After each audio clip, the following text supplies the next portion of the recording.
Martine Aubry, bonjour. Oui, bonjour. Alors, Emmanuel Macron, lui, est pour les VTC. Et vous ? Écoutez, c'est pas possible, hein, les VTT ou les VTC. Oui, les VTC. Oui. Les deux, c'est pas possible pour moi. Hein. Ras le bol Macron. Hein. On s'en moque de son modernisme. On n'a pas besoin, franchement, Leclerc, du modernisme dans le Nord. Hein. Vous croyez qu'il y a un Uber à Roubaix, hein? Non, il n'y a pas d'Uber Roubaix. Hein. Non, pourquoi? Parce qu'on n'a pas besoin de se déplacer à Roubaix, hein, vu qu'il n'y a rien à voir. Voilà. Quoi, mais comment? On ne bouge pas à Roubaix et c'est très bien comme ça. Voilà. Hein. Vous croyez qu'on a à Dunkerque, hein? Non, on a beaucoup mieux pour rencontrer des filles et faire l'amour. Ah bon, c'est quoi? L'alcool. Oh là. Vous pensez que les applications sur smartphone font de la concurrence déloyale? Mais bien sûr, hein, dans le Nord, on n'a pas besoin de Facebook. Hein.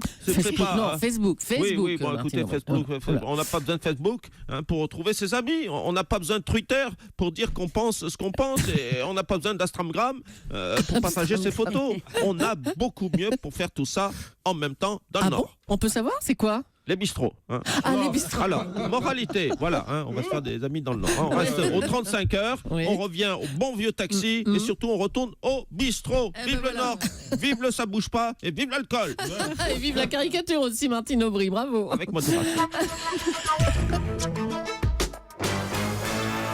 Bertrand Delanoë, il y a énormément de villes en France où il n'y a pas de VTC. Alors vous qui êtes parisien, parlez-nous de Uber.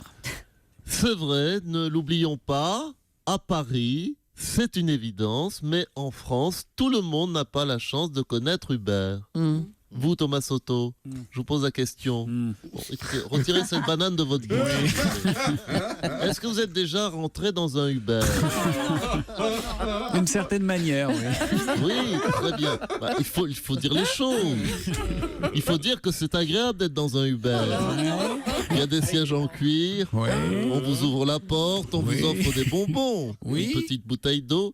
Vous avez l'impression d'être Rihanna quand vous rentrez dans un Uber. Un peu, ouais. Attention, monsieur Cabrol. La phrase inverse ne marche pas. Vous n'avez pas l'impression d'être Uber quand vous rentrez dans Rihanna. Ne mélangeons pas tout. On va maintenant parler du livre La France pour la vie de Nicolas Sarkozy. Il est avec nous d'ailleurs pour en parler. Mais d'abord, on va dire un mot des 13 millions d'euros payés par l'UMP qui auraient servi à votre campagne présidentielle, monsieur Sarkozy.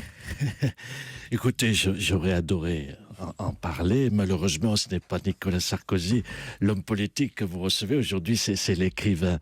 Mais une prochaine fois, Mme Julie, avec plaisir. D'accord. La mise en examen de Patrick Balkany, alors Écoutez, je suis désolé, mais je ne suis pas du tout l'actualité. Vous savez, nous les écrivains, on est un peu lunaires, on est un peu hors du temps, vous savez. Alors, parlez-nous de ce livre. Vous l'avez écrit quand et où? Je me suis retiré, je suis parti m'isoler dans un presbytère de la vallée de Chevreuse.